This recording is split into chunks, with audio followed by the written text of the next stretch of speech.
एक शाम प्राची टीवी पर सीरियल देख रही होती है। तभी उसकी सास वहां आती है। अरे सीरियल में तो ऐसे मग्न है जैसे आज रात का खाना पड़ोसी आकर बनाएंगे। मुझे पता ही नहीं था आपने अपने बेटे की शादी पड़ोस में भी की हुई है। हैं?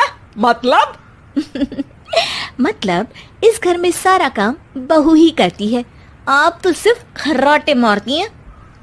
अच्छा जी, फिलहाल तो तुम आराम फरमा रही हो, चलो जाओ, ये मेरे टीवी देखने का समय है। आहा, इसीलिए मुझे भगाया जा रहा है। सॉरी, अब तो बिल्कुल नहीं जाऊंगी।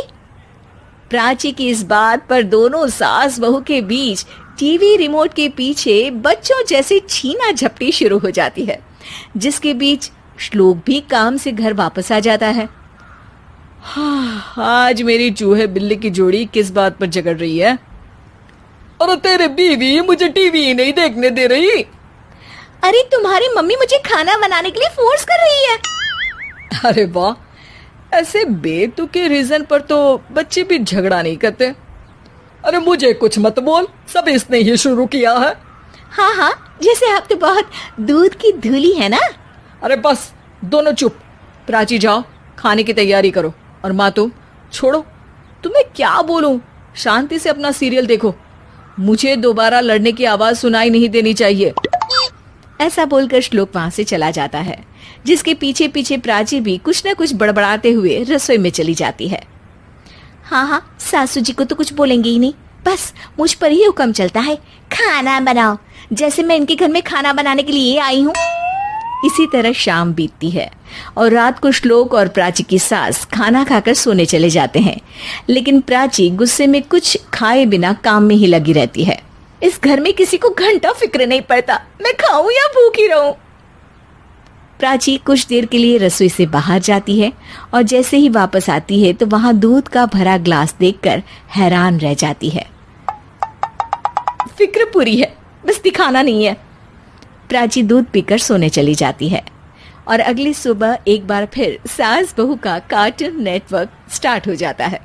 ये तुमने ही किया है। अरे अजीब जबरदस्ती है, मैं बोल रही हूँ मैंने कुछ नहीं किया। दोनों ने मिलकर पूरे घर को पागल खाना बनाया हुआ है। यहाँ कोई नॉर्मल इंसान तो रह ही नहीं सकता, इसीलिए अब पड़ोसी क्या रिश्तेदार भी घर आने से कतराते हैं। और सुन बेटे, तू भी चंगा, तेरी माँ भी चंगी, तेरी बीवी भी चंगी, रिश्तेदार। हाँ जी, आपको नहीं पता क्या, गंगाधर ही शक्तिमान है, रिश्तेदार ही। हाँ हाँ, बस समझ गया। कभी जानवरों जैसे लड़ेंगी तो कभी जुगलबंदी करेंगी। भाई मैं आप दोनों के बीच में नहीं फंसना चाहता। सास बहू की इस मनमौजी जोड़ी से परेशान होकर श्लोक अपना सिर खुजलाता वहां से चला जाता है। चलो अब मैं भी कीर्तन में जा रही हूँ। इस पर जैसे ही सास कमरे में अपना पर्स लेने जाती है तो वहां नाश्ते की प्लेट रखी देख मुस्कुराने लगती है और नाश्ता करके घर से बाहर निकलते हुए कुछ पैसे टेबल पर रख जाती है, जिसके कुछ देर बाद सिलेंडर वाला घर आता है। ओ मोरी मैया, मैं सिलेंडर के बारे में तो बिल्कुल भूल ही गई थी। घर खर्च के सारे पैसे भी मम्मी के पास है और श्लोक से बोला तो उल्टा 4 बात सुनाएंगे। प्राची ये सोच ही रही होती है कि अचानक उसका चेहरा चमक उठता है और वो घर में आकर इधर उधर देखने लगती है। तभी उसकी नजर टेबल पर रखे पैसों पर पड़ती है, जिन्हें वो सिलेंडर वाले को दे देती है। ये सब श्लोक देख लेता है। अच्छा बेटे, इतना बड़ा घोटाला, सबके सामने मैं तेरी दुश्मन और पीठ पीछे तेरी मेरी यारी। इस पर श्लोक एक प्लान बनाता है और शाम को सब एक साथ बैठे होने पर बोलने लगता है।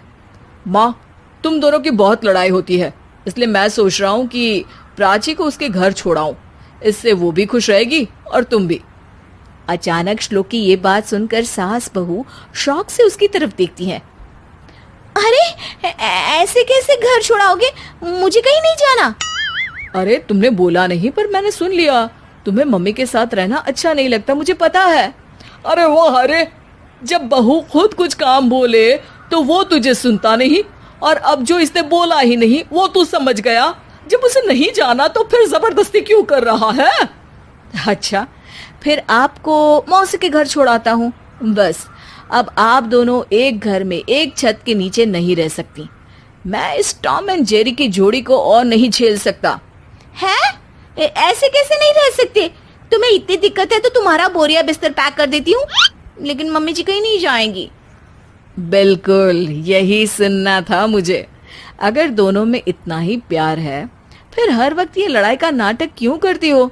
देखा मैंने कैसे माँ किचन में दूध रखती है और तुम उनके लिए कमरे में नाश्ता रखती हो, और कैसे वो पहले ही तुम्हारी दिक्कत समझकर घर में पैसे रखकर बाहर जाती है। अरे भाई, इतना ड्रामा तो डेली सोप में भी नहीं होता जितना तुम दोनों ने इस घर में फैलाया हुआ है।